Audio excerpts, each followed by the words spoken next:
Hello friends, मैं हूं दर्शन त्रिवेदी। आज हम जानेंगे कि कैसे नेशनल ग्रीन ट्रिब्यूनल ने आसाम गवर्नमेंट के एक ऑर्डर पे तुरंत ही रोक लगा दी। अच्छा, ये वाकया क्या है और शुरू कैसे होता है? आपको शायद पता होगा कि अप्रैल 2026 में 5 राज्यों में इलेक्शन ड्यू हैं। उसमें से आसाम भी एक है, जहां पे 9 अप्रैल को इलेक्शंस होने हैं।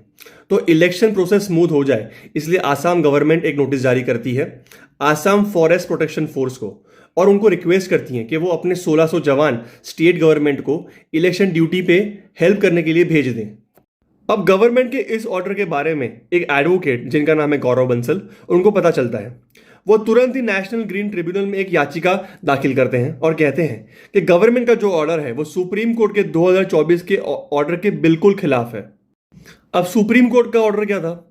सुप्रीम कोर्ट के स्ट्रिक्ट इंस्ट्रक्शंस थे कि किसी भी स्टेट की फॉरेस्ट डिपार्टमेंट या फॉरेस्ट डिपार्टमेंट की गाड़ियां इलेक्शन या फिर किसी और अन्य एडमिनिस्ट्रेटिव वर्क के लिए यूज नहीं की जाएंगी। तो नेशनल ग्रीन ट्रिब्यूनल जब ऑर्डर पे स्टे लाती है तब वो कमेंट भी पास करती है। वो कहती है कि ये जो नोटिस था it was bad in law. Bad in law का मतलब है कि इस ऑर्डर का कोई लीगल बेसिस ही नहीं था। अब नेशनल ग्रीन ट्रिब्यूनल अपने ऑर्डर की copies Assam state government, chief secretaries और फॉरेस्ट डिपार्टमेंट को भेजती है।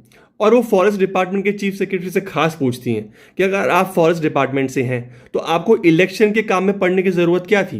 एक्चुअली दिक्कत की बात यह है कि सरकार अपना काम चलाने के लिए यहाँ से वहाँ बंदे तो भेज देगी, पर खुद कुछ महीनों के बाद रिपोर्ट लेके आएगी। उसमें कहेगी कि भाई हाथी के दांत नहीं मिल रहे, गेंडे के सींग नहीं मिल रहे, वन में खाली टाइगर 1000 के आसपास रह गए हैं। और फिर खुद ही 1000-2000 करोड़ का बजट बना के सेव टाइगर सेव राइनो के कैंपेन भी शुरू कर देगी। और हमने देखा भी है कि अगर एनिमल अपना नेचुरल हैबिटेट एक बार लूज कर देता है ना, तो उसको रीएस्टैब्लिश करने में बहुत टाइम लगता है। उसका प्राइम एग्जांपल है चीता। चीता 1950s और 60s में इंडिया में खूब मात्रा में पाए जाते थे, लेकिन धीरे धीरे लुप्त होते गए। और उन चीतास को रीएस्टैब्लिश करने के लिए भारत सरकार ने कुछ सालों पहले एक चीता रिहैबिलिटेशन स्कीम भी शुरू की थी, जिसके तहत वो अफ्रीकन कंट्री से चीता को इंडिया में लेके आए और उनकी तादाद बढ़ाने के लिए बहुत कोशिश कर भी रही है। और बहुत सालों की मेहनत के बाद आज कुछ उनको पॉजिटिव रिजल्ट्स दिख रहे हैं।